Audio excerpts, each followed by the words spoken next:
আল্লাহ পাক মানুষের মাথার মধ্যে যে পরিমাণ বুদ্ধি দিছে এটা আসলে অকল্পনীয়।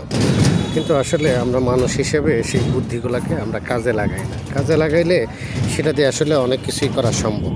দেখুন, এটা হচ্ছে দেওয়ানগঞ্জের যে থানার অপোজিটে একটা নদী আছে।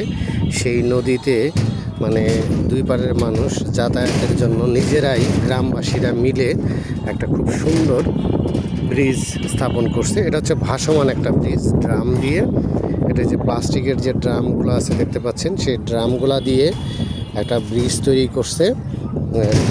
ভাসমান ড্রাম দিয়ে সেই ড্রামের উপরে প্লেন শিটের মাধ্যমে সেখানে সুন্দরভাবে মানে মানুষ হেঁটে অন্তত এই পার থেকে ওই পারে চলাচল করতে পারে। কিন্তু দুর্ভাগ্যবশত ব্রিজটি বেশ কিছুদিন বয়স হয়ে যাওয়ার কারণে ব্রিজটি আসলে মানে চলাচলের জন্য অনেকটাই অনুপযোগী হয়ে পড়েছে। আর এটা আসলে মূলত এই দুই পারের মানুষ পায়ে হেঁটে, বিশেষ করে স্কুলে যাওয়া আসা ছেলে মেয়ে বা অন্যান্য মানুষজন যারা যাতায়াত করে, শ্রমজীবী মানুষ যারা যাতায়াত করে, হ্যাঁ, তাদের জন্য এটা আসলে ভীষণ উপকারী একটা ব্রিজ।